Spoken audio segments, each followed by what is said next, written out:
From the dirty back alleys of the internet wrestling community, from the comment section straight to your ear, this is Still Real Radio!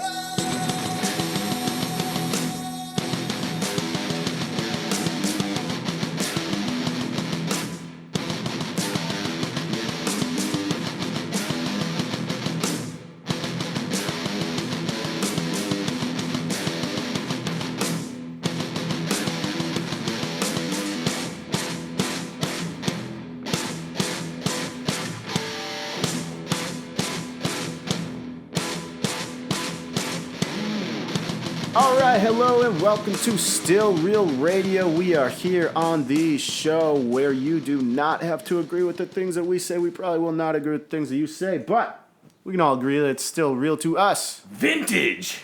And I am one of your hosts, Josh Foster. And I am Zanka. And we got a special interview today with Simon Grimm, better known to WWE fans as Simon Gotch. We are going to talk all about, he's telling us some stories about his time in WWE, what he's got going on, what he wants to do now. So let's get right down into the interview. Hello, Simon. Yes, it is. Hey, how you doing, buddy? This is Josh. Can you hear me okay? Yes, I can. Can you hear me? Yeah, I can hear. Actually, this is probably the clearest phone call I've ever heard. I actually always make it a point when I do these. I have a pair of headphones with a microphone. They're meant for gaming, but I can plug them right into my phone, and it actually great. It's great connection sound. Yeah, that's perfect. Yeah, this is honestly the clearest phone call I've ever been a part of as far as doing this. But we're a two-man show, so I'm Josh. My buddy here is Zanka. Nice to talk to you, man. Nice to talk to you as well, Zanka. Yeah, so thank you so much for coming on the show. We appreciate your time, and yeah, man. So we'll do a little chatting here. Obviously now your 90-day no compete clause is over. That must feel pretty exciting, right? Oh yes, it means I get to get back to work, which is I've been kind of stir crazy, so it's very helpful to actually get back out and get to wrestle again. Yeah, I imagine like the first couple days you're like, oh, this vacation's nice, but then after a week you're like, I gotta get the fuck out of here. No, the exact opposite. I was not comfortable not working it. It's funny. This is probably too early to tell you this because we're not. I don't know if we're recording yet, but if we are, then it's fine. If we're not, okay. But there's a point where I was commenting on that I was unhappy that we weren't booked on like a loop of house shows, something like that, because they were cycling the tag teams. And Bray Wyatt was like, oh, man, I wish I could get a weekend off. Trust me, you'll get to a point where you'll want a weekend off. It's like, I don't want a weekend off. I want to wrestle. I actually really like doing it. The actual act of wrestling is very fun for me. So, not doing it, it's a lot of people are looking and go, oh, but you're getting paid to do nothing. It's like, that's not the worst thing in the world. But, I mean, when you can't do what you like as well, it's like at the expense of doing what you like, it's always a bit of a pain. Yeah, I totally hear you on that. On that note, what have you been doing to keep busy during your downtime? Mostly, I've just been going to the gym. I train jiu-jitsu on my open days. I go to a facility down in Orlando called The Jungle, where Seth Petrozelli, who, if you ever follow Elite XC, you might know is the man that knocked out Kimbo Slice in about 23 seconds. Yeah. He is credited with destroying Elite XC indirectly because they put all that money into promoting Kimbo, and then he went in, I think, as an alternate because the guy Kimbo was supposed to fight dropped out at the last minute. Or didn't make weight or something like that. Yeah. And he took the fight. He's like, well, I figure best case scenario, they see I'm willing to fight under, uncomfortable circumstances, or worst case scenario, best case scenario, I actually win. And he just came at him right away and destroyed him. Wasn't he like a Marine or something? Not as far as I know. Oh, I thought he had some military background, I thought. No, as far as he might have. I mean, he's never mentioned it. Yeah. And all the times we've talked, it's never come up. And I've known a few ex-Marines, and it usually comes up at least once that they were in the Marines. So they don't hide that. They're not very good at hiding it anyway. I was gonna say, I saw one picture you posted on Twitter, dude. You're definitely looking more buff, man. How's the gym workouts going? Good, actually. Once again, it's nice to have the freedom. That is one thing, is that being on the road sometimes you feel like you have to sacrifice the quality of your workouts just for time, or because, you're just like, well, I've got a match tonight, I don't want to be too sore.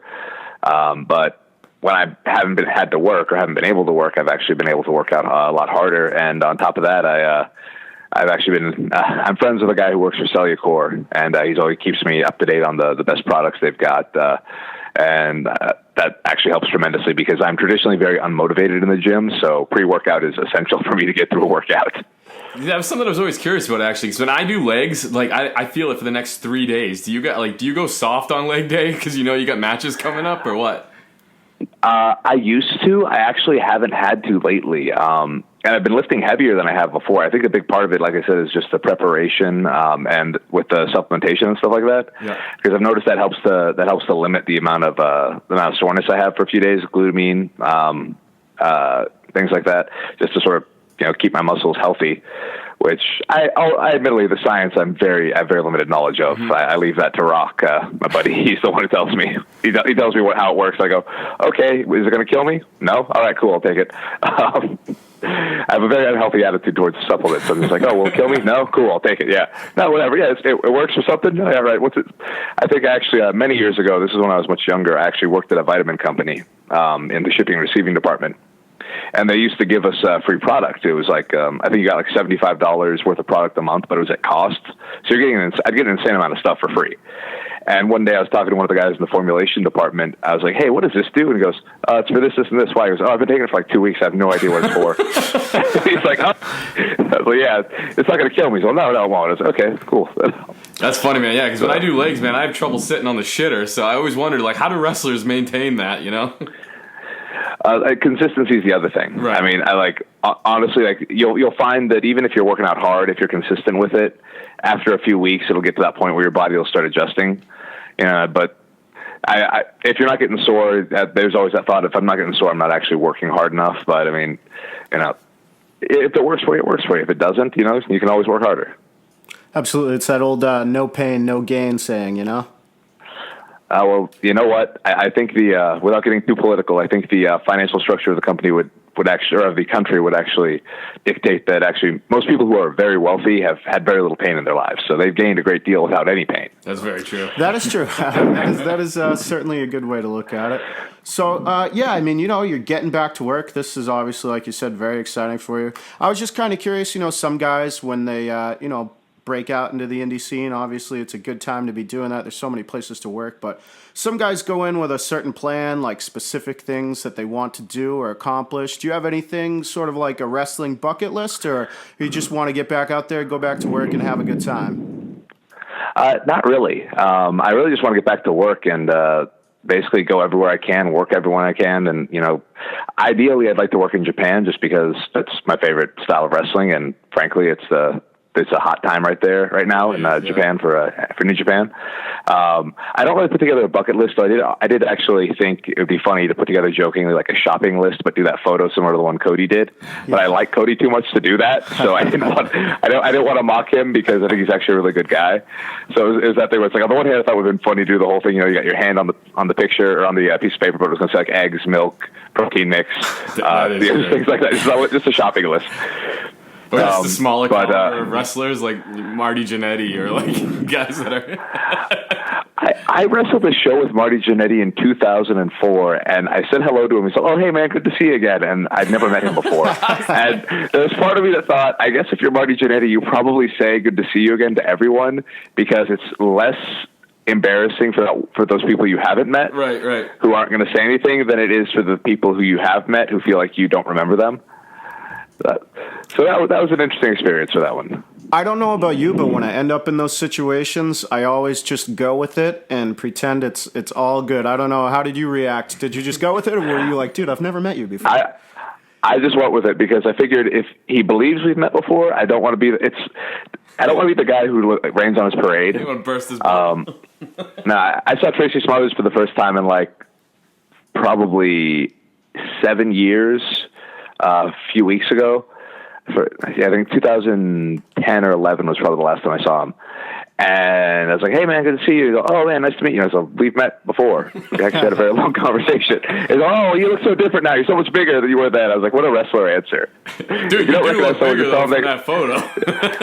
True, but it's just such a wrestler answer. If you don't recognize someone, just, "Oh man, I don't recognize you. You look so much bigger." It's like, "Oh man, you're in such great shape now.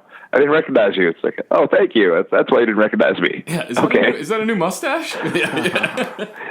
That was the odd thing. I didn't have the mustache last time I'd seen him, so it was genuinely new, comparatively anyway. So it was that would have been an easy go-to, but I don't think you remembered I didn't have it then. So that was I mean, that mustache, it's a game changer, so that changes everything. A bit, yeah. It really does. I respect the fuck out of that, man. I wish I could rock a mustache that looked like that. You can, you just have to commit to it, because I felt the same way for a long time, and actually I still have a problem to this day. My sideburns are very sparse in certain spaces, so I have to be careful how low I trim them, but I also know if I just committed to it and kept shaving them, they'd probably start growing back a little bit more even. I just don't want to because I don't have the time. Yeah.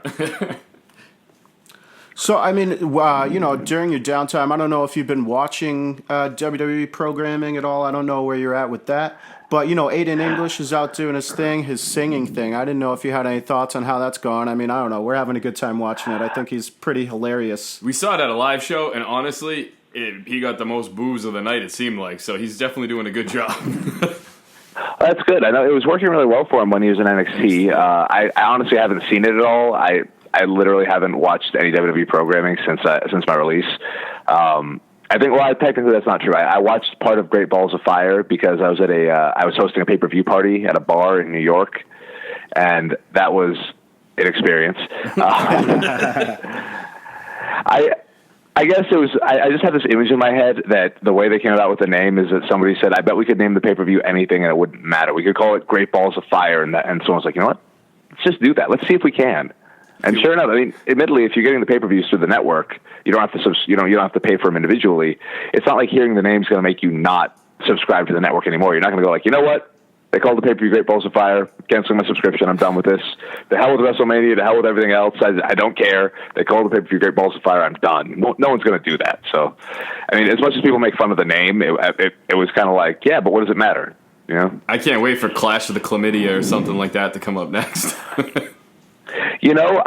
I would like to think they could come up with something more creative than that, because that just seems base, That's gold standard. Because Great Balls of Fire, that you figure they've got you've got the double entendre, but you also have the actual song title. Right. Whereas Clash of Chlamydia, you're like, that seems. How do I put this? It's not enough of a pun.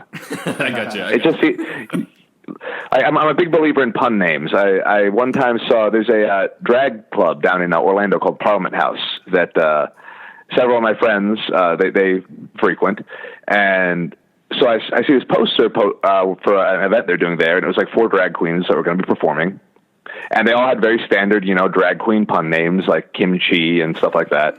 And I saw one of them, and legit the drag queen's name was like Steve Anderson, and I lost my mind because I thought, if you're going to be a drag queen, don't you need a pun for your name, like Amanda Hugginkiss or like Anita Dick? Like that's what you do with a drag queen name. You don't just give a normal person name. That defeats it. It's like seeing a wrestler named Steve Rogers. I mean, even though it's Captain America, but like if you just saw a pro wrestler named Steve Rogers, you think, oh wow, this guy's going to lose real quick. I kind of like it though. But if you meet a dog and its name's like Frank or something, you're like, that sticks in your head, It does. But you still feel like a dog name is like Chow Chow or something like that, like something very dog-esque or like I don't know. You just don't name. You don't name a drag queen that. You don't name a pay-per-view something so simple. I feel like you need to have some real insanity behind it. Like if you told me there was a pay-per-view that was just going to be called The Fall, I'd be fascinated. I'd be like, go on. What do you mean, The Fall? When does it take place?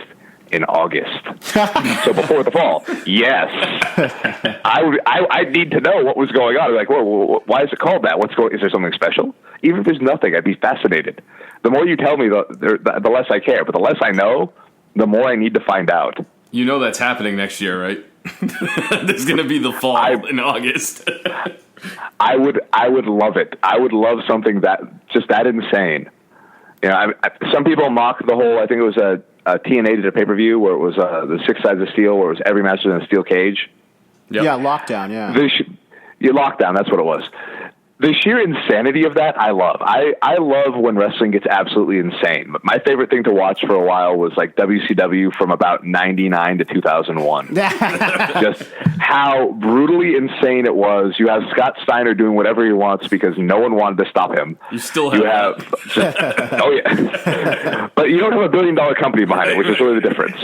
Yeah, but it would be stuff like that, or you'd have these insane matches that made no sense, angles that would start and stop and disappear. Guys would get fight would be like guys would hold titles and then leave the company because they were on a nightly deal, things like that. And it's pure insanity. And you watch it now, you're like, how did this make it to air?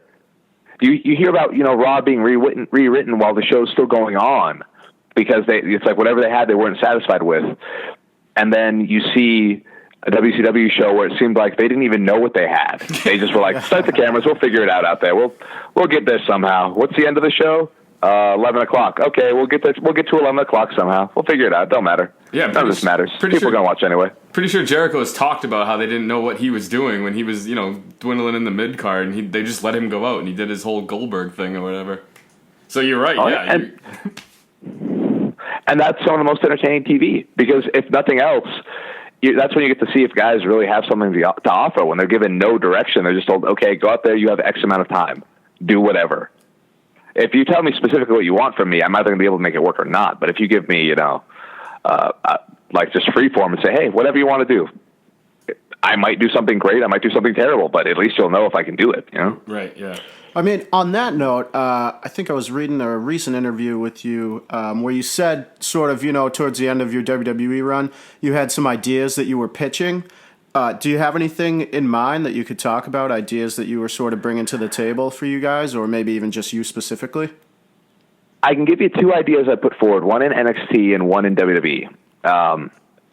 The one idea I pitched in NXT that I really thought would have been good, this was while Blake and Murphy had the titles, and this was before we were in the feud with them. But I thought it would be an interesting way to do it, because it would actually, they wanted us to be heels, so I was like, this would be a good way to get us over as heels, and it would at the same time, I think, actually give a little bit of a injection of energy into the tag division, which at the time was literally us, Blake and Murphy, and then I think Enzo and Cass. I think Enzo was healed finally, because I know he'd broken his ankle, counting a wrist lock of all things. So he was. Yeah, I know. Trust me. There's another interview I did where I go into detail on his history of klutziness, but that's neither here nor there.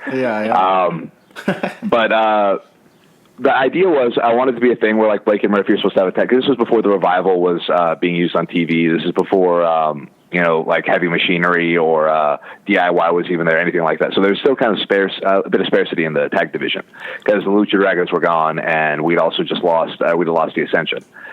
So the idea was going to be, Blake and Murphy go out there with the tag titles, their opponents don't come to the ring.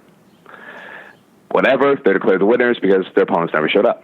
And this is going to go on for a couple of weeks, and then it was going to get to a point where like they're starting to get, curious why they're getting questioned. Why aren't your opponents showing up? They don't know. Eventually, this is going to lead to, they're in the ring, they're waiting for their opponents. We come dragging the bodies out, basically tell them they're not going to get to wrestle anyone until they wrestle us. So we're going to make sure they don't have a single match, that every single team that goes to wrestle them is going to get hurt before they ever get out to the ring. So the whole idea of this was going to be that eventually when we take the belts from them, Regal was going to come out as the commissioner. His whole idea was going to be, well, since you guys decided, you have a whole division that's very mad at you for what you were doing, so here's what we're going to do. Now on the line in 100% of your matches. Not only that, if you are disqualified or there's a count out, et cetera, the titles will change hands. And what this was going to do is basically put us in a situation where as heels, where, like I said, there's a whole division now that's coming after us. Any two guys that get put together as a team have a shot at taking the belts from us legitimately, because it can be through disqualification, through count out or anything like that. And eventually when we drop the titles, it's then a bigger deal, because you've built us up as these, dastardly heels who have been running away essentially and are kind of, backed into a corner trying to survive. It would have been different. Dude, that would have been a great idea, because what would have happened was those weeks leading up to when their opponents weren't coming out, that would get people talking like on the internet and everything else. Like, what's going on? I wonder what's going to happen. And there's automatic spotlight on the tag division, so that would have helped it out in like a number of different ways. And it was just a great idea. And it would have. And my whole point of it was, it's a way to actually spotlight the tag division for a good amount of time without actually having to have matches, which in NXT was still always a problem, just because you have so many teams, so many guys, and so little time. It's always going to be an issue to try and get tag matches on TV. We got told at one point they basically have time for one tag angle at a time. So, which ultimately turned out not to be true, because when we were running our angle with Blake and Murphy, they were also doing the angle with Finn, Kenta versus the Ascension. So I guess it's only true when they want to not put you on TV, but it's not true if they if they want to put someone else on TV. So that's how that usually works. The other one I went into in the other interview was about the whole deal with the monkey and then the feud with you didn't read the full thing. A monkey? No, I must have missed that part. I don't remember anything about it. Okay, so please do tell. The whole idea was we were going to have I wanted to have an off-camera monkey. William Regal himself has suggested multiple times we should get a monkey, but my thought was a monkey is going to be difficult because obviously the ASPCA and PETA and all that. You have a lot of red tape and a lot of difficulty to get us a monkey. And, it's not 1986. We can't just throw a monkey in a bag like Jake Roberts and, leave it in the trunk. So my whole thought was we should have an off-camera monkey where it's kind of like the joint in that 70s show where they never show the people smoking weed. It's always the joint gets passed and the camera goes to the person who just let the joint go. So it's going to be whatever happens with the monkey, whatever havoc the monkey wreaks, the camera always gets there right after the monkey escapes. I am so into this already. So this is going to be like the whole, we're going to build it up where we're going to talk about our monkey debuting. We're going to debut our monkey.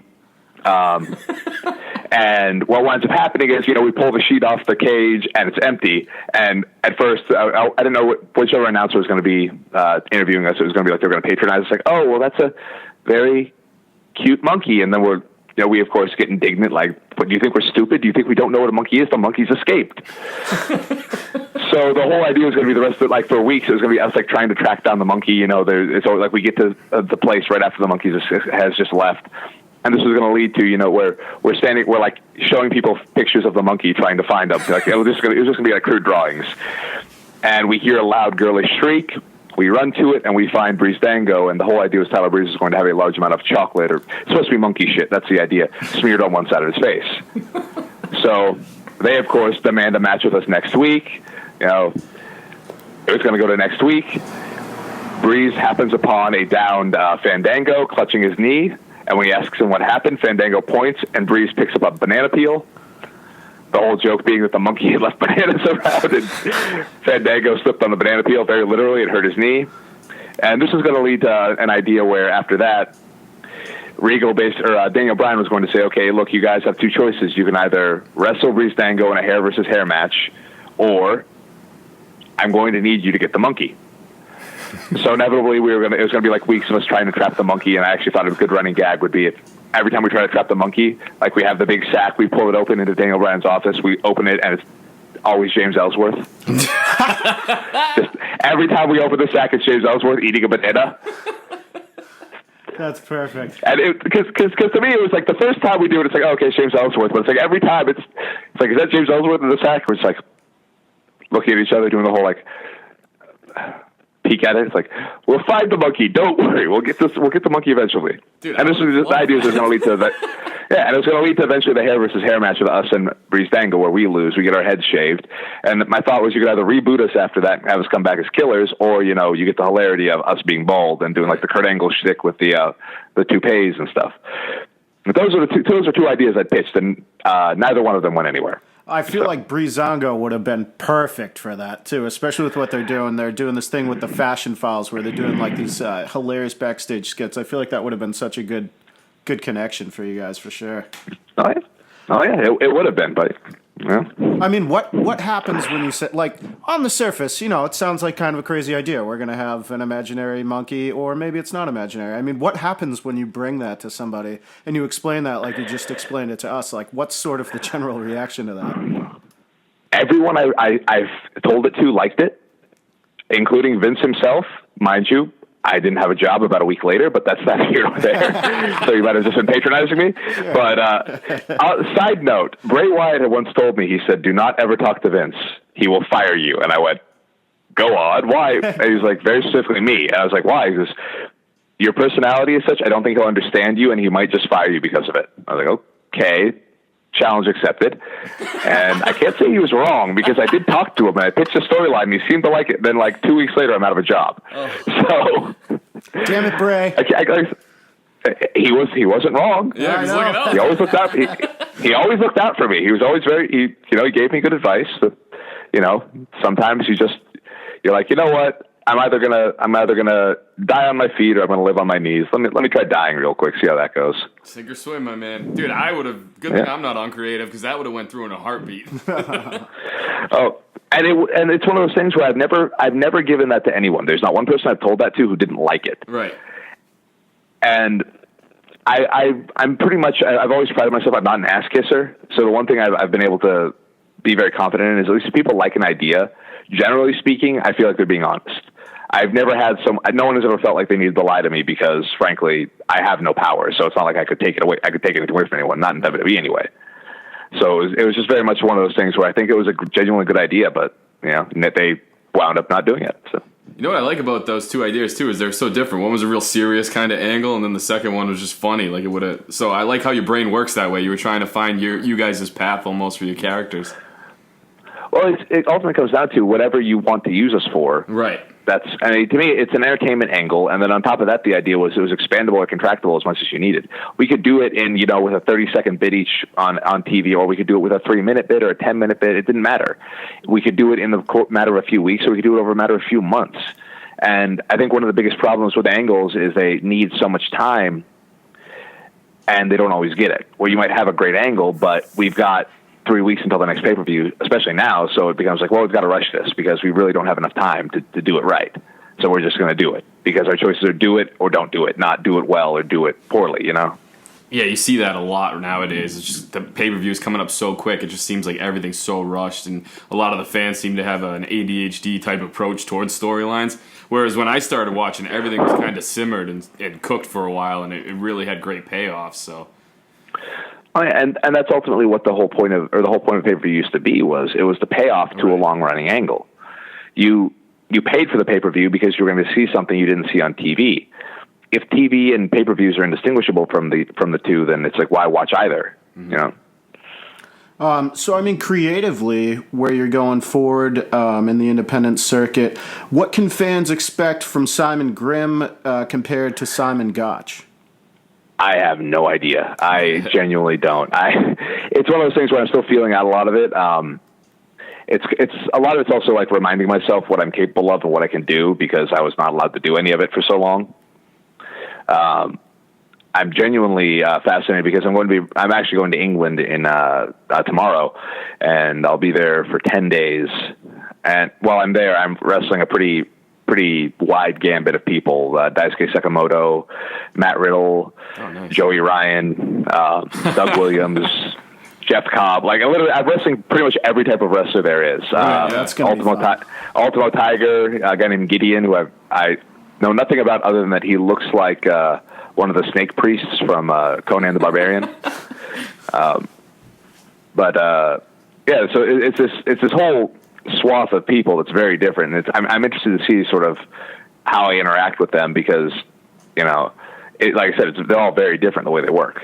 I kind of like that approach because that's like if I have a bit that I'm working on for a stand-up show or whatever, I bring a small bit to a show and then I let it play out, see how the crowd reacts, and then I change things here and there. Is that kind of your approach you're going in, it sounds like? You're just going to go out there and see what fits where and where you're going to be your best at?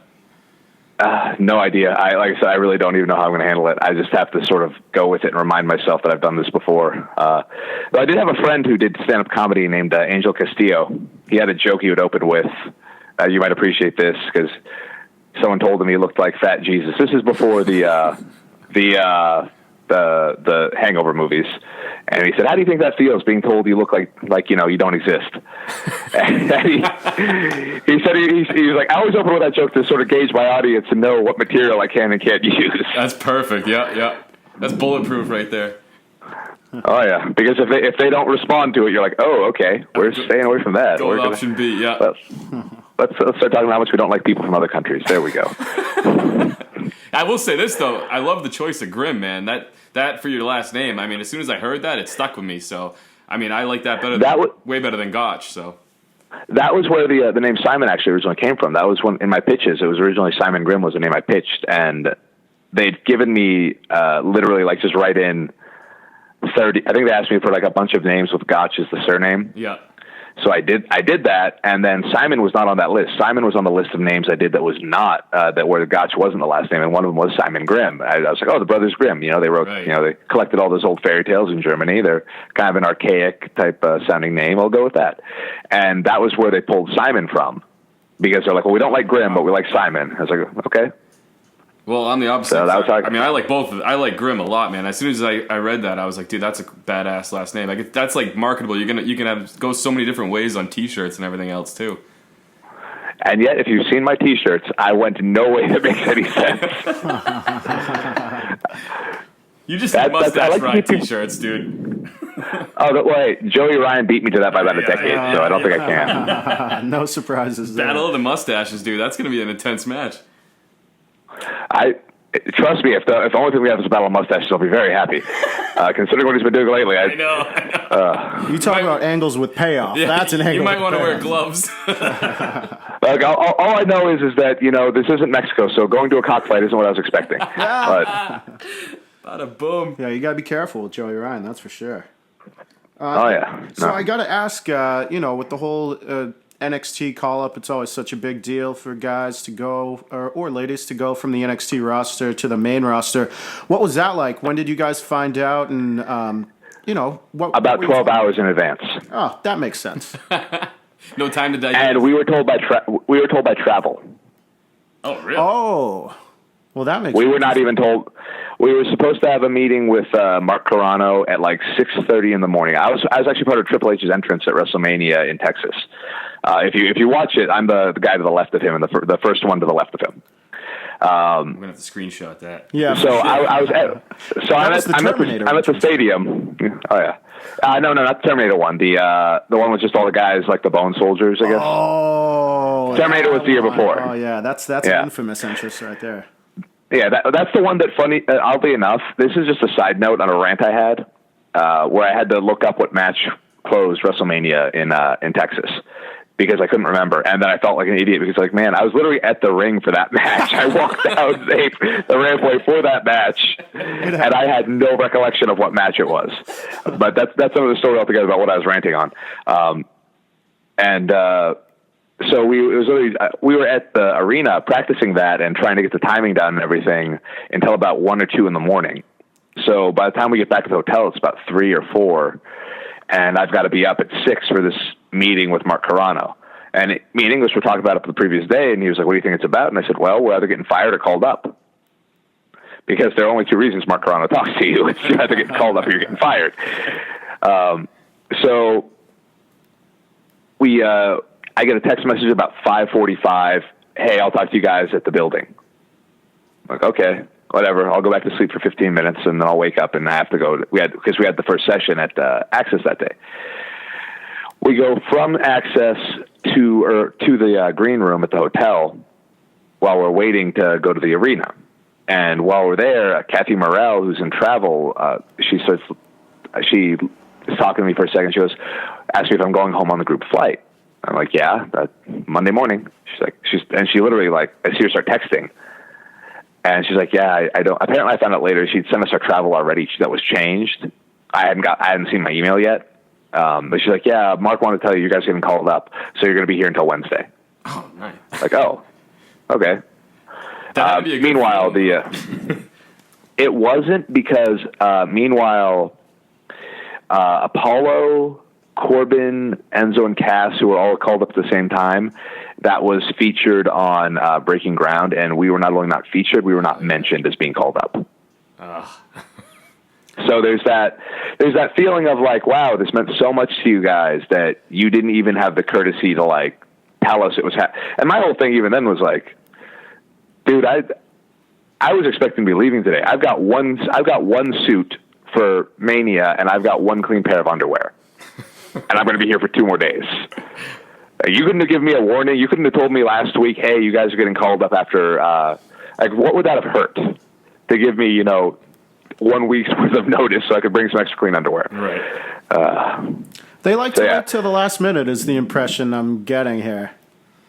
Which I don't understand the reasoning behind that. To me, it would seem like the most logical thing. We're also, us and Apollo were the only people ever called up that had never done a house show loop. Right, because that's pretty typical. They go in the house show loop for a little while, right? Yeah, to do at least one or two before they get called up. We were literally the only guys who'd never done one. Us and Apollo.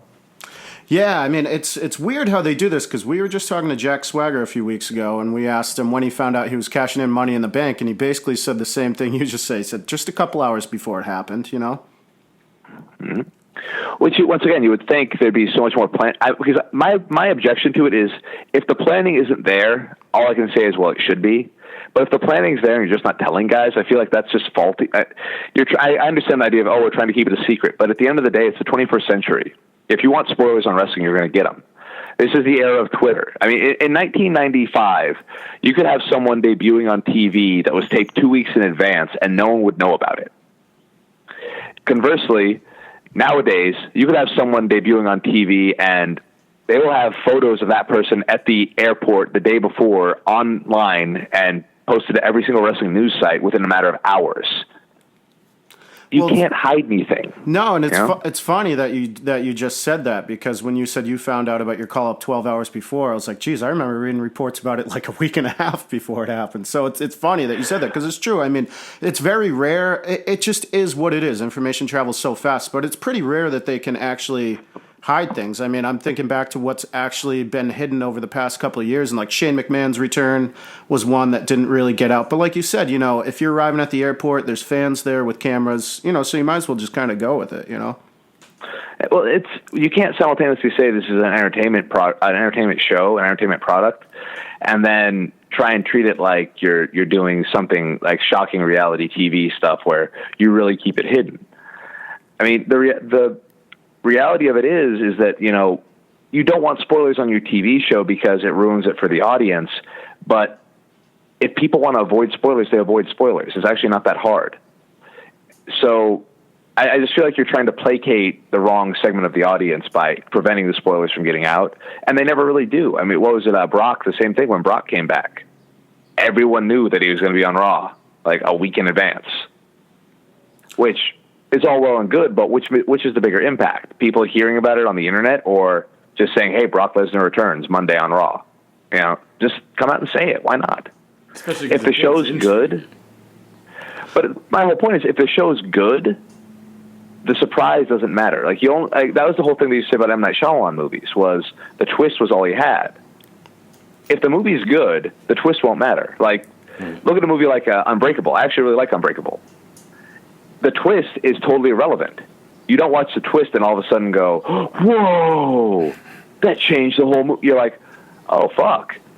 But the movie is good without you could take the twist ending off and the movie's still good. Then you see something like, what is it, the Village, where you take the twist ending off and it just kind of makes no sense. Or what was the other one? The Mark Wahlberg one, The Happening. Oh, the one with the plants. Oh, yeah. Yeah, like you take whatever ending is off that one, and it makes no sense. But you get to sit through a Mark Wahlberg movie, so it's just as good anyway.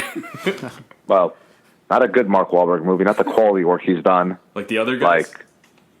I was going to say, what was the one where he was the obsessed boyfriend? Oh, Fear. Fear, yeah. Yeah, that was a 90s movie. I remember that one. That was where we're supposed to be frightened of abusive, obsessive underwear model Mark Wahlberg. Like, that's what he was known for at the time. Like, he hadn't done Boogie Nights yet. He wasn't like, oh man, this is a really good actor, Mark Wahlberg. This is like, oh man, this is the guy grabbing his nuts in the Calvin Klein ads. The only thing I remember about that movie is that he finger banged a girl on a roller coaster. That's a good that and the whole thing where he's hitting himself on the chest, but I only remember that because they reference it in an episode of Always Sunny. Yes. Like, oh, she's doing Fear. She's doing the thing from Fear. Yeah, exactly. Dude, good pull. Yeah, that's a good reference right there for sure. So you guys were, NXT is like this whole crazy thing right now. You guys were there pretty much, right as it was blowing up. And you guys got to wrestle at the first TakeOver Brooklyn, which is now kind of like an iconic thing in the history of NXT. Because you're doing the whole arena thing, and there were so many fans. Was that just like a rewarding experience to be part of the brand and walk out there and look around? It was. That was actually probably the most rewarding experience we got in NXT, because we'd been kind of so haphazardly handled the entire time we were there that it was nice to just have one moment where it was genuinely good. and it seemed like everything was well thought out and well done. Yeah, I mean, that was not a whole lot I can say about that one. It was bad. I got to hang out with Jushin Liger, which was always fun because he's hilarious. That's awesome, yeah. Absolutely. Definitely, man. I mean, was there anybody in WWE that you wanted to wrestle that you didn't get to face off against? Not really. The big ones for me were guys like Claudio and Cesaro and Neville, and we actually got to wrestle them randomly on a couple of house shows in Tennessee, right around the time of the brand split. And those were like the two matches we had on the main roster that I absolutely loved. And I had not blown myself up in a match in years, but I was so excited in there, and I was having so much fun. And it was one of those matches where it's going so well, and you're like, oh my God, I'm blown up. But I didn't want to slow down, so I just kept going. But it was that match, but I definitely felt it afterwards, where it was like my back was all stiff, my legs were all stiff, and I was like, oh man, because it was the hardest I'd gone in a match in, like I said, in several years. But those were the big ones. I mean, I would have liked to wrestle Claudio in a singles match, but that's about it. Yeah. Pretty much everything else Gable and Jordan were always fun to work with. The Revival, Blake and Murphy. So there were no. I mean, I would have liked to work with someone like Orny Lorcan, Biff Busick, or Rich Swann, but ultimately, it's like those matches weren't going to happen. So, kind of a moot point. Hey, what's that? You were talking about how Enzo's a klutz earlier, but in your match at Payback when he got the concussion, what was the communication like after that in the ring? Like, what happens when someone gets injured like that? Like, when you're walking around and trying to stall for time, are you told to like how much time you have to stall for? Or, like, how does stuff like that work out? So let me tell you what happens there. So first and foremost, the spot Enzo has done multiple times. If you actually go back and watch the takeover from London, he does it with the Revival. So how he was trying to slide out of the ring, the whole idea is he catches his armpit basically on the bottom rope, so it looks like his head hits, and then he just slips out underneath. If you, once again, go back and watch the Payback, I'm not making this up, when he goes to make his entrance, he actually is running around so fast he drops his mic. I remember that. That's right, yep. Because he was super wound up. I mean, like, I'm talking Rick James high on cocaine wound up. Like, he was so excited. I, on the other hand, I'm like, oh Christ, I got to wrestle Enzo and Cass again. So I'm about as calm and low as I can be, just humanly possible. I'm like, okay, we'll just go through. We'll do the match. It'll be fine. It'll be what it is. We go to do this, and he called the spot, so we go to do it. And for whatever reason, he starts like he's running hard and slides late. And he DDTs himself more or less when he hits the mat. Now I do the big follow through, so I don't even see his head hit. Like from the little bit I see out of my peripheral vision, which is once again people were like, "Oh, you threw him too hard, dude." The Irish whip's a work. Right. If I threw him as hard as I could, and I'd actually done that, he would have gone face first, and his legs would have never caught up. It's like if someone pushes you from behind and you fall on your face. You don't slip. Your legs don't fly out from under you magically, and you land on your back. That's not how it works. Oh, I never put the fault on you for that. I mean, yeah, that's just common sense. Right? Yeah. I know, but well, apparently you're smarter than Steve Austin. Anyway, so he's like running so hard, and he goes to slide so late that he basically just smacks his head really bad. I can sort of see out of the corner of my eye him connecting with the rope, but I can't really see what happens. So he goes out. So to my knowledge, the spot's gone fine. It's gone exactly as normal. I go to grab him, and I'm a very light touch with something like that. So I literally just like fingers on the sides of his head, and I give him a little bit so he comes towards me, and he starts moving with me. So I'm like, okay, he's fine. Because Enzo, he's doing a big sell. So I'm like, okay, he's selling it big. We're good. I start to pull him towards me, and Rudy Charles, the referee, he comes up to me, and he says, we're in replays. That basically means we're going to go down to the little box, and the replay is going to be in the big box. So I let him go. I turn around. I start yelling at the fans, whatever, doing the jaw jacking. I turn back around, and Rudy's got the X thrown up. And what Rudy told me later was he goes down there, and he squeezes Enzo's hand to check to see if he's okay. And he told me, he's like, well, I thought he might be an idiot and not know the Iggy, so I squeezed his hand. He did nothing. I went, okay, well, I go, Enzo, squeeze my hand if you're okay. He's like, I got nothing. I go, Enzo, you have to tell me if you're okay. Are you okay? I got nothing. So literally this is what's happening while my back's turned. I turn back around and I see the X thrown up, and I'm like, oh, shit. Mm-hmm. And we go from there. Yeah, I mean, that's, it happens, it's an interesting situation. But obviously, they made the right call, I guess, stopping the match. It's good that at least they're cautious of those things nowadays as opposed to, Mick Foley falling through the cage and coming back. Oh, yeah, and if you watch the Foley one, watch Terry Funk when he's in there with Taker. He actually yells stretch to him. Right, yeah.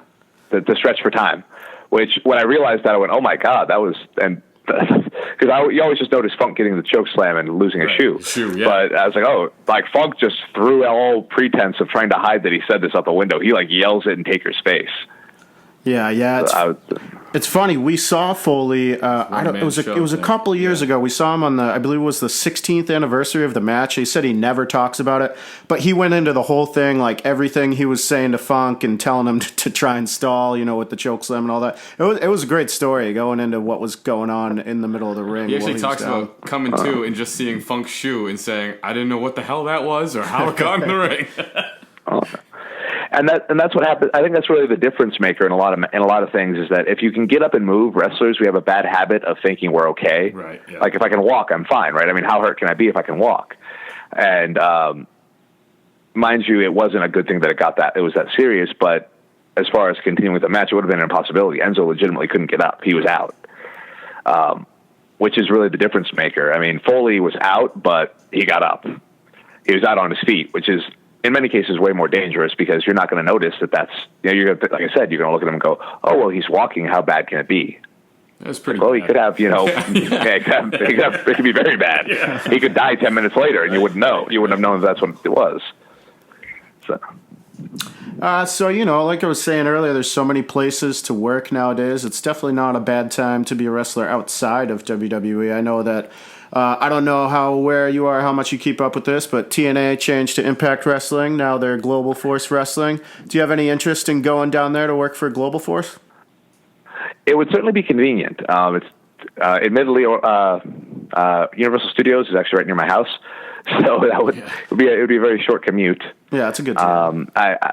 Honestly, right now though, my interest is really in working for New Japan Pro Wrestling. Or Ring of Honor, because obviously they have a working relationship. That's really more my goal. Right now, I do. Obviously, New Japan is they're killing it right now, and there's a lot of opportunity and a lot of great guys to work with there. And obviously, it'd be an opportunity to really challenge myself and to work with some high quality talent and some of the best in the world, really. That whole G1 tournament is just full of 5-star matches, or I don't know. That's just the saying, I guess, but that's just full of great matches. You know what I mean? Oh yeah, I've always found rating matches to be kind of silly because at the end of the day, a match either it affects you or it doesn't. I mean, I can watch a match like I believe from 2005 in the Wrestle One promotion. It was Katsuyori Shibata and John Akiyama. One of my favorite matches of all time. I will show this match to people ad nauseum because I just adore it. I spent about an hour trying to get a copy of it to play on the 4th of July. I was hanging out with Lexi Fife and her husband, and they were having a barbecue with a bunch of people. And it was like all the Australian girls from all the Australian wrestlers were there who were in town for Shimmer and the Mae Young Classic. So they were all there, and I'm like, you guys have to see this match. You have to see this match. And I spent about an hour trying to get a copy of it because I love this match so much.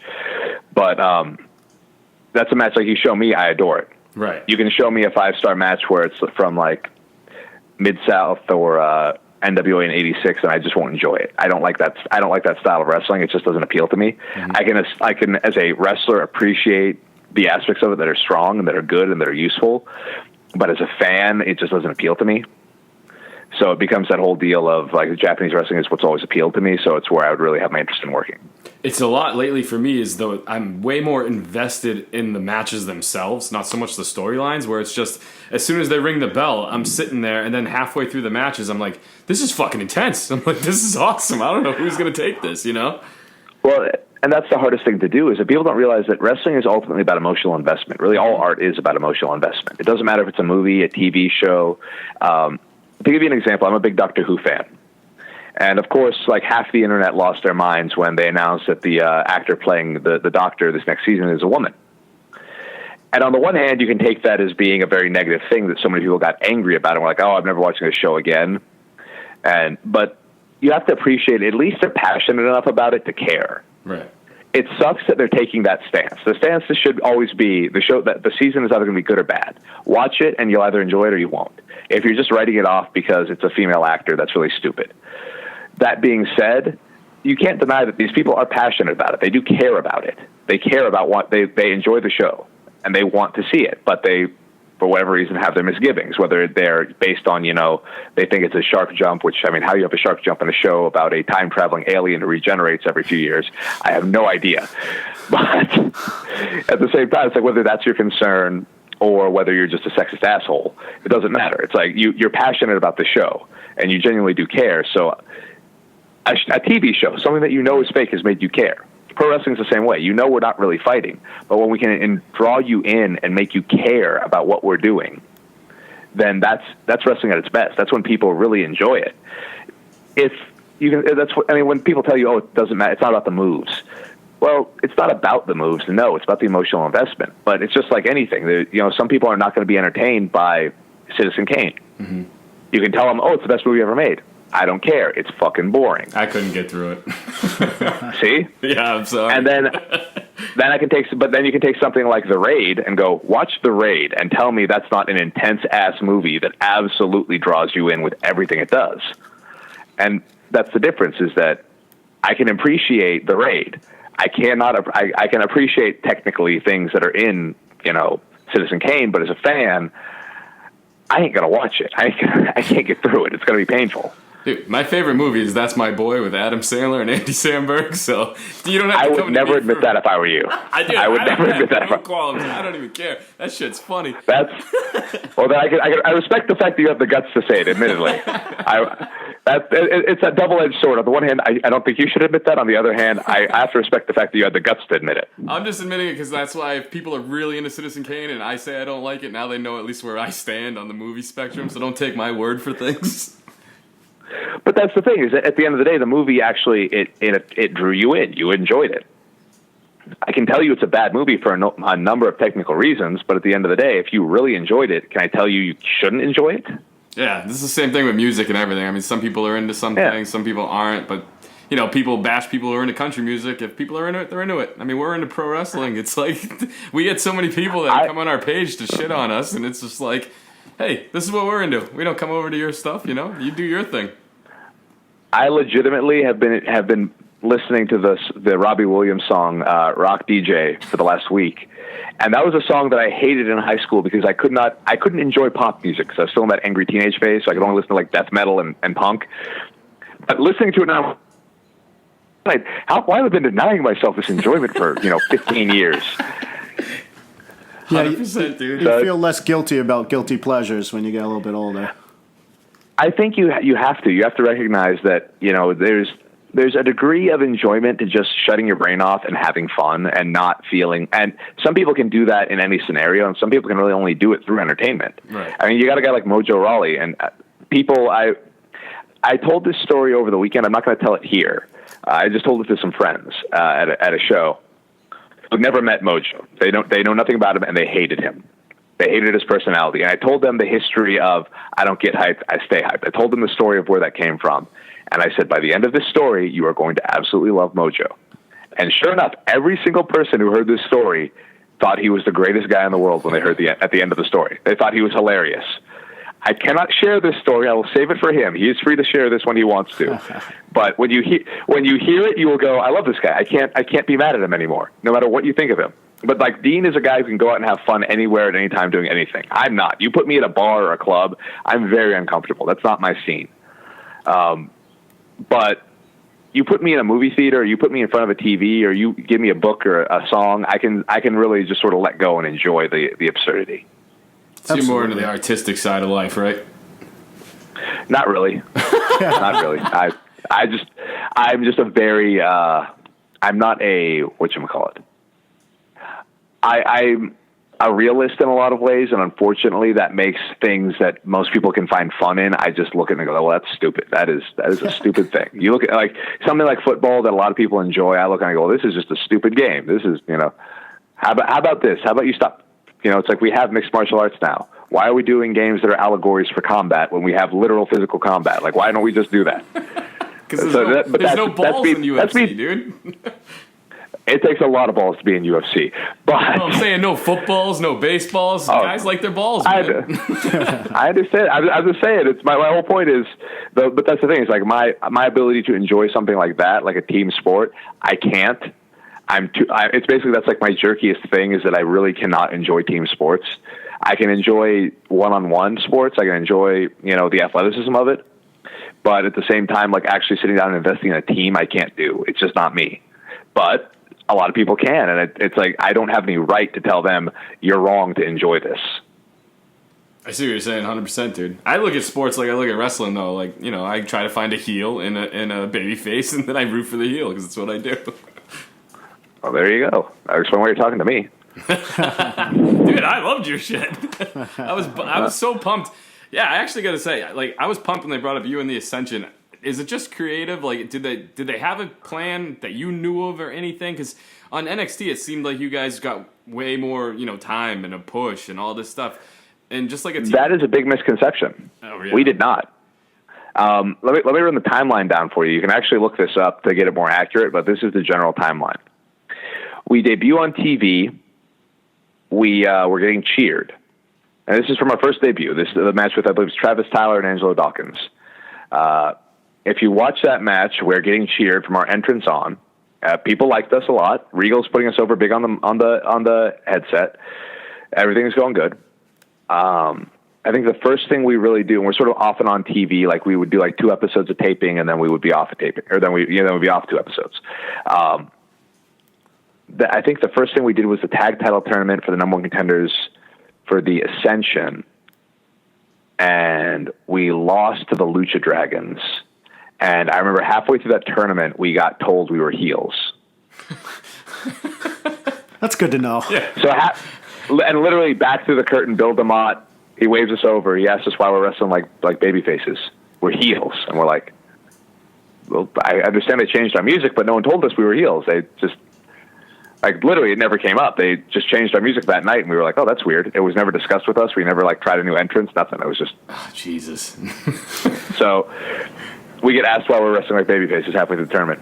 And then the final match for us versus the Lucha Dragons, which was the number 1 contendership to go against the Ascension, I think we got, we had 8 minutes for the segment, I think, and they needed, that was 3 minutes of entrances between us and the Lucha Dragons, so that's 5 minutes, and then they needed, I think, 2 minutes on the back end, so the tournament final was a 3-minute match. Yeah, I see. And this was and this was on an episode. This was on an episode, mind you, where there were, I believe, 5 squash matches between people. I think Charlotte had a squash match with someone. I think Lexi, actually, Alexa Bliss. I think Charlotte squashed her, and then Neville. I think it was Neville, Sami Zayn, Tyson Kidd, maybe Bo Dallas. I can't remember who the 4 were in the Fatal 4-Way. Oh shit! Yeah, but, I think I remember this now. But maybe it was Tyler Breeze. But all 4 of them had squash matches too. So there were 5 squash matches and then us. So rather than not having any of those squash matches and giving us real time, we got 3 minutes basically in ring.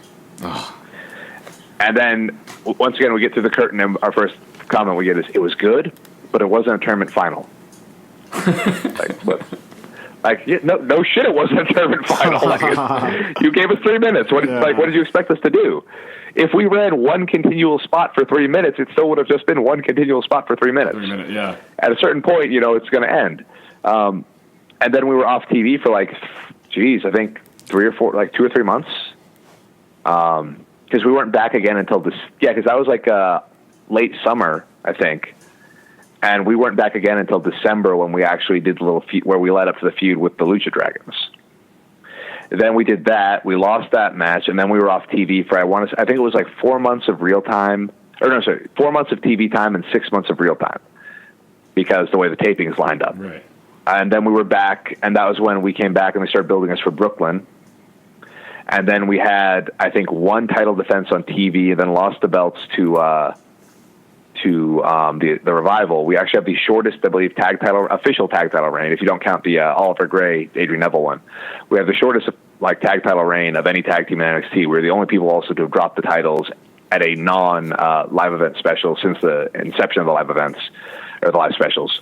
Dude, there you go. You're in the record books. Not for anything good. Hey, man.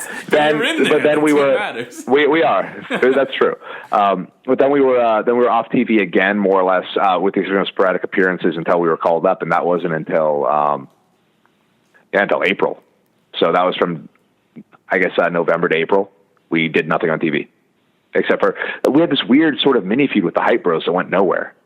Like, we actually recorded the last match we had with them, or the end of our feud before the feud started. It was really, really weird the way it worked out timing-wise. Is Mojo always hyped up? Yes, legitimately. Okay, that's what I need to know. That is not an act. That is absolutely him. And as I said, when you actually hang out with Dean the person, you start to get it more. It's when you just see Mojo the character that it could be annoying and you don't understand it. No, I mean, we're Mojo fans, so we're already sold. But I will say this, I didn't become a fan until he put on Zumba pants. Oh, no, he's actually tight with the guy who runs Zubas. Oh, I know. I'm in a pair right... I looked into this. No joke. I'm in a pair right now, one of the 3 pairs he gave me. Hell yes. That's what's up. I basically live in these when I'm at home. Because I'll... Wait, they're my pajamas. I don't go to the gym in them. Every once in a while, if I feel like being a real scumbag, if I just have to run to the grocery store or something, I'll wear those in flip flops. What's the reaction I don't have at the grocery store? You get a lot of looks? Oh, I do not care. I am a grown man who puts on his underwear and pretends to fight with people for a living. You think anything offends me or upsets me? Trust me. I've heard it all. I've seen it all. There ain't nothing that bothers me. There you go. Awesome, man. Well, thank you so much for chatting with us. We're going to wrap this up, but man, I can't thank you enough for calling in. This was a great time chatting with you. No problem, man. Thank you guys for having me. It's very fun. Do you have any events coming up that you want to promote? Well, as I said, I'm actually going to be at XWA in England this coming weekend, 22nd and 23rd, I believe. I'll be wrestling Matt Riddle and Daisuke Sakamoto from Big Japan Pro Wrestling. Then the following weekend, I'll be wrestling for Pro Wrestling Pride, also in England. That's where I'll have the 4-way dance with Jeff Cobb, Ultimo Tiger, and Gideon. A singles match with Doug Williams, who, if you're not familiar with, you really should know. Oh, yeah. Then, of course, the infamous battle of the mustaches, me and Joey Ryan, which is actually going to be interesting. It's going to be an interesting pair-up because, I mean, he's the king of dong style, and if you believe the internet, I'm just a huge dick. Oh, man. I was saving that line for a promo, but I figured I'd just give it to you guys now. I didn't know where you were going, and you just knocked it out of the damn park. And to be totally honest, I kind of stole that from Gilbert Gottfried in The Adventures of Ford Fairlane. Oh, he's got a line about look at us, 2 rock and roll dicks, except you're a detective and I'm just a regular dick. Dude, that line is fantastic, man. You had me on the edge. Thank you, Ash. Sure. Very good. So yeah, you want to drop your Twitter handle and all that stuff, and we'll, or do you not want to talk about Twitter? You can find me on Twitter if you just search Simon Grimm with 2 M's. I'm going to be changing my Twitter handle soon. I actually keep not doing it because whenever I get some snotty 12-year-old who goes, "Hey, you're not in WWE anymore, change your name," I'm like, no. I'm going to block you and not change my name. So just to be obstinate, I'm like, you know what? I will not let a 12-year-old tell me what to do. I fucking dig your style. But you can find me on Twitter and Instagram. I'm on both those. Currently, it's at Gotch Style WWE. It's going to be changing soon. So go there soon and follow me. Otherwise, you'll have to track me down like some sort of a Tommy Lee Jones-esque FBI agent. He always gets his man, you know? Not really. Actually, if you really look at it, he failed to. And the fact that 2 films he appeared in, both guys turned out to be innocent. Actually, you're right. Yeah. Dude, you're right. thinking of Dog the Bounty Hunter. Dog always gets his man and occasionally drops the N-bomb, which is why we don't see his show that much anymore. The worst thing about that is every time someone references Dog the Bounty Hunter, I always think about this video I saw. Steve Blackman pitched this reality show where he was a bounty hunter. You know what? Beyond the fact that the show, I'm not the only one that thought the show, because I saw that. It came off, I love Steve Blackman, but that came off a little racist. I don't know why. I don't know if it was just where they shot it or how they shot it, but I kept expecting the title was going to be Black Men Hunts Black Men, because it just seemed so this seems kind of, I didn't know how to describe it, it just seemed kind of racist. I mean, yeah, and maybe that was just describe it. It was insane. The footage I watched, it was insane. It was like Dog the Bounty no, it Hunter absolutely was juiced up. It was like TVMA Dog the Bounty Hunter. But I admittedly, like I said, I love Steve Blackman, so I couldn't say no to it. If it was on, I would have. I've gone on record more than once and sung the praises of Steve Blackman, which I will never fully explain to anyone other than to say I think he's amazing. I mean, I'm right there with you. You're not going to hear me say a bad word about Steve Blackman, you know? No, he'll find you. Yeah. I know. Don't worry about him. He will find you. And he'll kick my door down. He won't even know, you know? I've seen the footage. Oh, no, he's Steve Blackman. That's his version of knocking. Absolutely. Well, once again, man, thank you so much for joining us here on the show. This will be going up in a couple hours, so I'll tag you on Twitter. Yeah, I don't mean to break your balls or anything, but you didn't come off as that much of a dick. I actually enjoyed this interview, man. Well, that's why I always say if you believe the internet. It's that sort of thing where I still get people who they buy into every dirt sheet leak that went on for a year, which is weird because just to put this in perspective, I guess one that was floating around recently was that I guess Enzo got kicked out of the locker room, up the bus or something like that. I never heard any details on this. It got pointed out to me, and I was like, okay. And then the first thing that pops in my head, because I'm this egotistical, is like, well, what was the terror that the dirt sheets reported me being? Hello? Did we lose you? No. Hello. You guys still there? Yeah. We lost you just for a minute. All right, but like, so my whole thing was like, if I was such a terror, which as I was portrayed on the dirt sheets, I was like, why was I never kicked out of a locker room? Why is there no stories about that? Because the truth is, I wasn't the terror. I wasn't hated.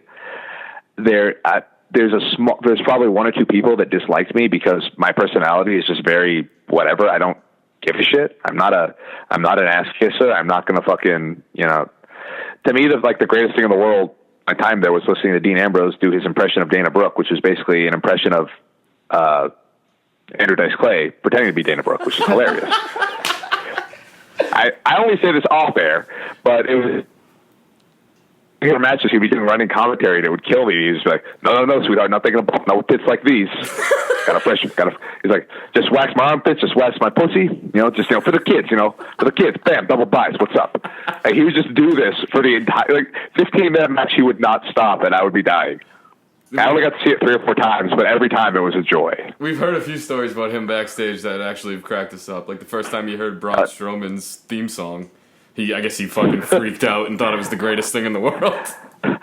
Oh yes, Braun. There's the unofficial Braun Strowman song. Yeah, that was written by Travis Tyler, actually, in developmental, which was Braun Strowman, so fucking big you probably have a short lifespan. Oh my god! So that was one of the things. Yes. Oh yes. Well, hey man, like we said, dude, thanks a lot, man. Anytime you want to come back, if you got something big to promote, just want to chat, we're here. We can talk Steve Blackman or whatever you want. So thanks again, my man. No worries. Hey, no worries, guys. Thank you for having me. You have a good day now. Thanks so much. Take care. You too. Bye-bye. So once again, thank you so much to Simon Grimm for calling in and chatting with us for a little while. You guys definitely hit him up on social media. Follow along with everything he's doing. Let's see. We got some weird stuff going on in the world of professional wrestling this week. Kurt Angle has a son. Yeah, it was Jason Jordan. Yeah. We finally figured out his secret. Yeah. How did you feel about it? Were you hoping for more or less, or what happened? I guess so. I guess I just walked into the whole thing like very indifferent because obviously the rumors were Stephanie, something to do with Stephanie, something to do with Dixie Carter, and then something to do with an illegitimate son. And I was just kind of like, well, I guess I could see either one of those scenarios working or failing horribly. So I was kind of indifferent, and for me, I just thought it was hilarious. That's where I'm at. I'm still indifferent. Like I think it came off more comedic than they wanted it to, at least from my point of view, because I don't know, when his music hit and he started walking out, I was just like, what the fuck, really? Like, there's a clear difference here, but I think it's hilarious, man. So I kind of am excited to see where it goes, and I kind of I'm ambivalent. Yeah, I mean, the facial expressions, they just sold it, so it was so fun. I mean, I don't know I think it almost was supposed to come off comedic. I don't really know, but they sold it so well with the facial expressions, and Kurt Angle's giving him like kisses on the cheek and stuff. That was a little weird, but yeah. It was hilarious though, because they're just like, overdoing it totally. You know what I mean? And I love how the whole, I haven't seen my dad in 28 years or whatever, and but I love him. Like, there was no, yeah. Angle totally played up. I had no idea. Yeah. I went on a date with a girl, and 9 months later, she had a kid. Yeah. I mean, it seems to me that if they play up the whole, smiling face heel thing, I think it could be hilarious. Like, Angle comes down to the ring and helps him cheat to win, and they just do the smiley heel thing.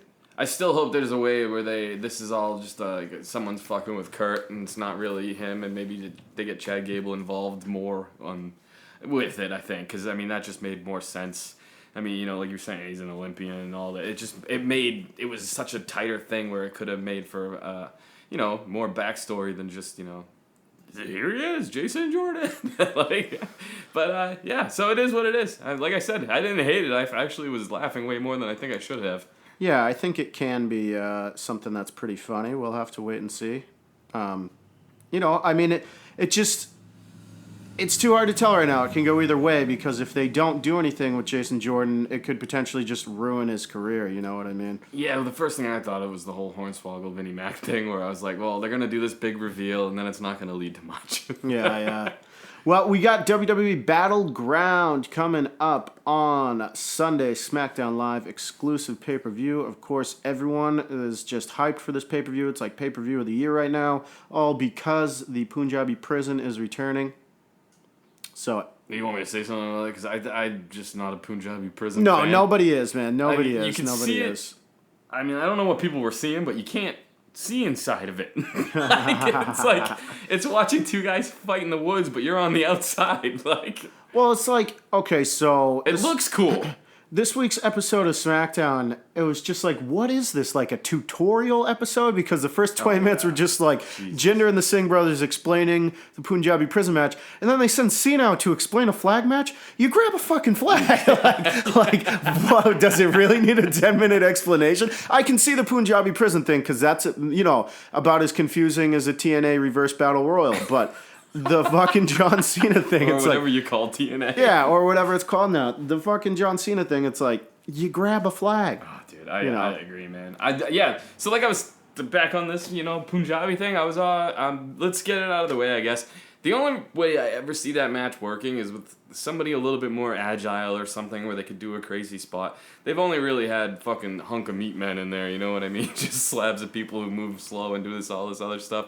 When there's climbing involved, it never comes off great for those kind of guys. So even Orton was having trouble climbing the thing with no, he was blowing up already walking to the fucking ring cutting the promo. So I don't know, man. It is what it is. I could take it or leave it. As far as I'm concerned, too, I know for me personally, the whole Jinder being champion thing is already worn off for me. I mean, even people who are down with it are like, well, he's getting better. It's like, he's the world champ. It's supposed to be huge. But then I forgot AJ Styles is the United States champion. They're pushing that as the main title now, and it feels that way. So yeah, the U.S. title does feel a little bit bigger. My only beef with Jinder really is like, what's up with his voice? His voice cracks a lot, and it's very distracting. My only beef is it's bland, I guess is what I'm saying. I mean, there's nothing to it, really. I mean, we've seen this a billion times, so I'm not a hater on it. I think it's a good move, especially where they're going. But it's just, for me personally, while I'm watching it, I'm just like, meh.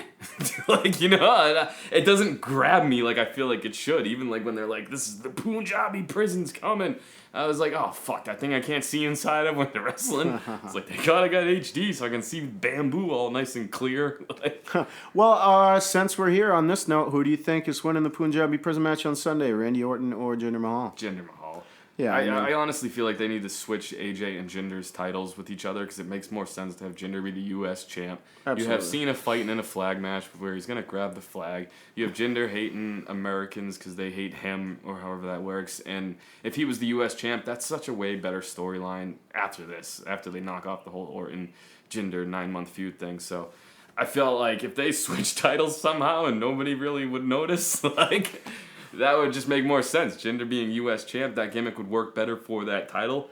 For the main title, I pass over it almost. I know they're giving him time or whatever, but I mean, I'm just not invested in it, I guess. Because I think I've known the outcome for pretty much every match that they've had. Not me because I'm a genius, but everybody. It's pretty laid out plain to see, so I don't know. Orton is doing good on the mic, man. I got to give him that during this feud. I think he's doing that to try and get Jinder over. You know what Yeah. I mean? Every good heel needs a good face. But, hey, man, I'm not too jazzed up about this match. I'm not expecting much out of it at all. But I am expecting Jinder to walk away with the title. Yeah. Yeah, that's pretty much it, man. All right, well, let's backtrack to the bottom of the card. We got the Rembrandt of Rage. Dude, I fucking love him. Aiden English, he's Simon Grimm's former tag team partner. That's right. He's taking on Ty Dillinger. So, we just saw this match a couple weeks ago. It was a dark match at a SmackDown Live taping that we went to. I gotta say, these guys worked a pretty damn good match. Yeah, they seem to work real well together. I don't know what it's gonna be like on TV, but in the dark match, I mean, it was pretty damn good. I'm just glad that both these guys are doing something because both of their gimmicks and characters I enjoy. So I'm glad that they're off and on TV and randomly ties in like a Subway commercial or something to help promote their WWE. So I'm glad they're in a match wrestling because I enjoy both these guys.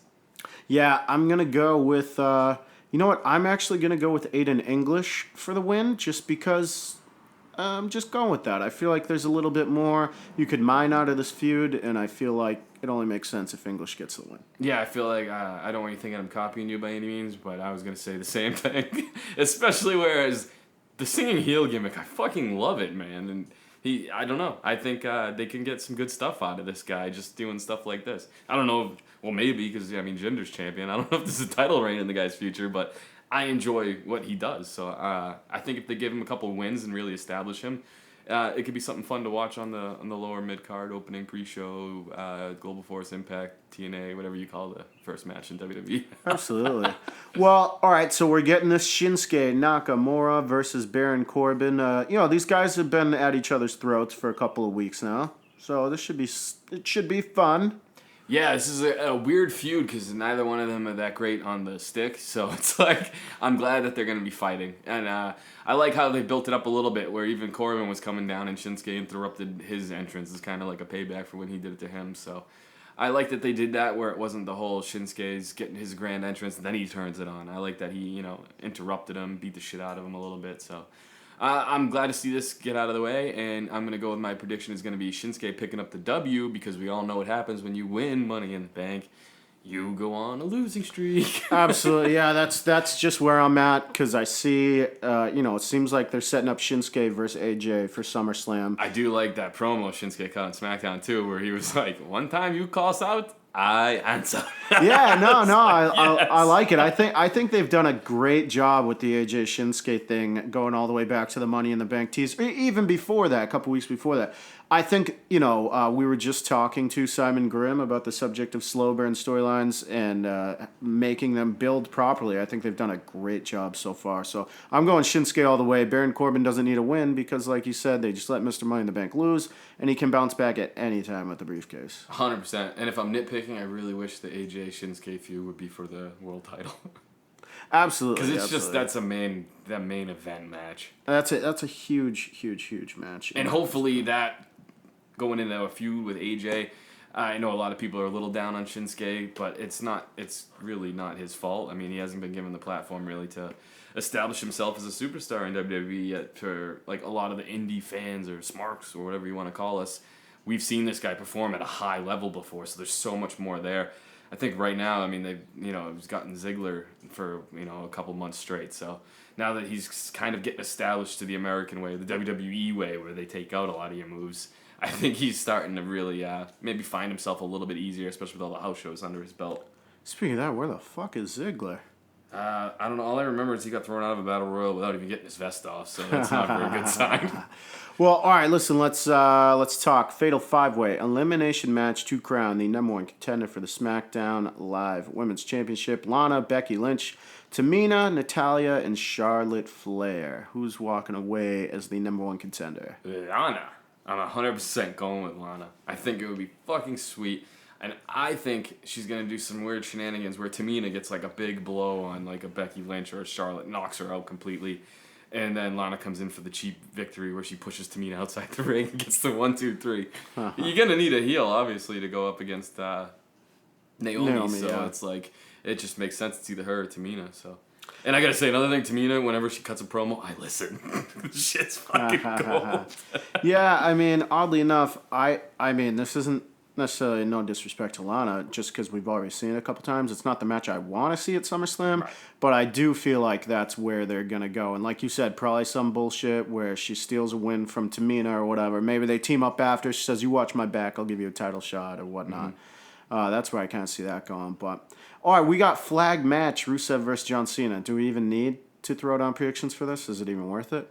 Out of my personal preference, I always pick Rusev, so I gotta go with it again. Well, I mean, I'm just going to say, I don't feel like he has any chance of winning here. I pick the guy all the time, so it's just what I do. Especially because he fucking, He went over on the go-home, so Right. that's never a good sign. Yeah, he locked in the accolade on Cena on the go-home show, so. Yeah, my man's getting buried, isn't he? Again. Okay. That's right. You know, he's got a long career ahead of him, I hope. I don't know. All right, listen, we got, everybody's been doing the whole rap battle thing. The Usos, the New Day, they've been going back and forth. We got another tag team championship match, Usos versus the New Day. How's this one going to go down? Maybe I'm just turning into a jaded fan again because it's the middle of summer and it's hot and all this shit. But I fucking can't stand the New Day. They're always around the tag titles. It's just like, oh man, I hope the Usos win and they move on to, Brazongo again, something new. And I thought that their feud was hilarious. So I don't know, man. New Day's probably gonna win and hold the titles forever, but I'm gonna go with Usos. I'm going to go with Usos with some shenanigans because I get the feeling that the New Day are going to win the tag titles at SummerSlam. Mm-hmm. That's the vibe I'm getting. They want to stack the card with big moments, and I think that's one that we're going to get, and then they can go on another, 7,000-day title reign or whatever. It's funny because they had so much time off TV while Kofi was recouping, but they went right back into their same gimmick, their same thing, that it's just like I don't even feel like they ever left to really make me care about them again. Well, I think the thing is I don't think there's much motivation to evolve or change because they're making WWE so much damn money with their unicorn horns and their t-shirts. I love everybody in the team too. It's just I think I'm just over the whole fucking unicorn dick jokes. Did you hear what Big E said? Oh, what'd he say? Something kind of edgy. Like, I'm over it, man. Like, surprise me. Do something crazy. Although I will say, this past week on SmackDown, when Big E was pouring the bootios on this kid in the audience, that was his best bootio pour so far. I mean, because that kid was fucking. He was selling it. He was kind of like, do I like this? Do I not like this? Oh, fuck it. I love it. Yeah. That kid's expression, it got me good. So let's get to, like we were talking about, what we consider sort of to be the biggest title match on the show. AJ Styles, I think he's just, he's making the U.S. title great again. I hate to use that damn slogan, but, there it is. And he's defending it against the former face of America, Kevin Owens. I just don't see Owens getting the title back. I don't either. I just don't, because I really like the open challenge aspect that AJ brought back and all that too. And I know it seems like AJ gets some hate now all of a sudden online from like people who think it's cool to hate people that other people really like. I don't see it, man. Like, just enjoy greatness because it's not going to be around forever. The guy's great. I mean, all the legends love him. All the legends say he's the best thing going. HBK, fucking Steve Austin, everybody you guys used to respect. I mean, if they can say it, it's okay for you to say it. You don't have to be a tough guy on the internet. AJ's great. Like, he's great. Kevin Owens is fucking great. Like, these guys are going to put on a great match. I really feel like they don't even need a fucking gimmick with the whole Punjabi prison. They're going to steal the show. Definitely. I mean, I think AJ's the right man to hold the belt. And the thing is, with Kevin Owens, he's good in any situation you put him in. He's so underrated, I feel like. It's ridiculous. It's crazy to think because he's won so many titles, but he just doesn't seem to get that inch of respect from a portion of the fan base. I was thinking about that the other day. KO's had a pretty good run on the main roster so far, in regards to how many championships he's won. So I feel like he can lose, and it's just not a big deal because he's that type of heel where he'll just roll into the next show and make you hate him once again.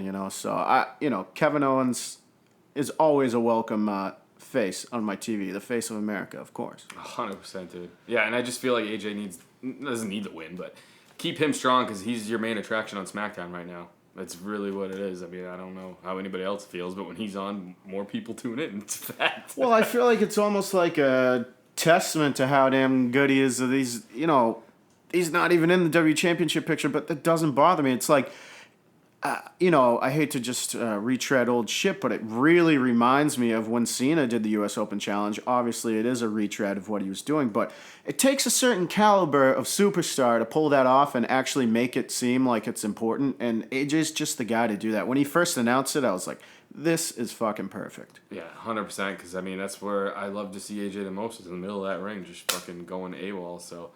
I'm just excited about it, and keeping the strap on him and doing the Open Challenges like we were talking about, I think it was last week, it's going to get so many more people over, so many more people exposure, because AJ could have a fucking, I know the rating system is retarded, but like a 5-star match, finger quotes, with either one of us. Like, it's just, the guy's that good, so he's going to make their talent look good, so I'm pumped for it, man. I mean, he had a great match with James fucking Ellsworth.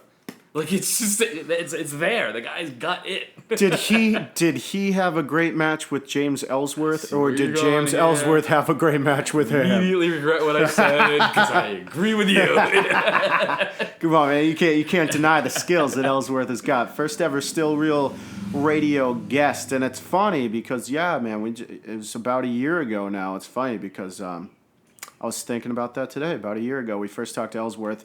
The day after, I believe, he almost teamed with AJ Styles. Yeah, it was backstage. Yeah, so that's funny. And I can't wait for this suspension to be over. I'm really struggling to tune into SmackDown knowing he's not going to be there. Yeah, I agree, man. It's been tough to watch. And that go-home show didn't feel like that much of a go-home show, so... I don't know. Maybe I'm a little bit too down for it, I guess. I don't know. Well, I think it's just sort of... I don't know about you, but... I'm looking forward to the stretch between Battleground and SummerSlam because there's no Raw pay-per-view in the middle. Mm-hmm. I think that fans... It's hard not to get pay-per-view fatigue. Of course we want more pay-per-views, but it's just like you got 3 hours of Raw on Monday, 2 hours of SmackDown Live on Tuesday, another hour of 205 Live if you watch it, another hour of NXT on Wednesday, and then, if there's anybody out there that watches Global Force, you got 2 hours of that on Thursday, and then you got New Japan on Friday, and then you got 3 hour pay-per-view on Sunday, and 4 hour in a 1 hour pre-show, and then a 1 hour post-show. So it's just a lot of content to consume, you know what I mean? So it's hard, sometimes it's a little hard to get excited for the pay-per-views, but ironically, like Great Balls of Fire was a sleeper that nobody was really too jazzed up about, and then the card fell together, and everybody's like, oh shit, this is going to be a good show, and it was. Yeah, 100%. I saw that being a great show. I don't see this being that great of a show, aside from AJ and Owens. No, I don't really see this one surprising too many people. There's not a lot of great matches. I mean, I don't know. Yeah.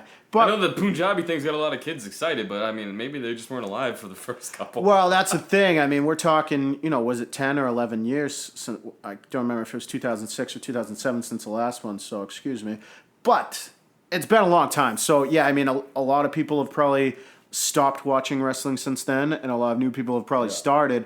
So, in theory, when you look at the thing, I remember the first time I saw it, I was like, this is going to be so deadly. I can't wait. And then you watch it, and you're like, what the fuck is happening? Stupid. The door's only open for 30 more seconds. Yeah. Fuck you. Yeah, it's just overly convoluted, I feel. Just fucking hit a DDT and pin the motherfucker. Absolutely. Well, listen, we'll be back next week to talk about the fallout from Battleground. Once again, thank you to Simon Grimm for calling in, chatting with us today. Super cool dude. Absolutely, and you can follow us on Twitter at StillRealToUs with a 2 instead of a T-O. And on Instagram at Pornhub. Absolutely, and you can just do not forget that this is the show where we probably won't agree with things that you say. You definitely will most likely not agree with the things that we say, but we can always agree that it is still real to us. People power.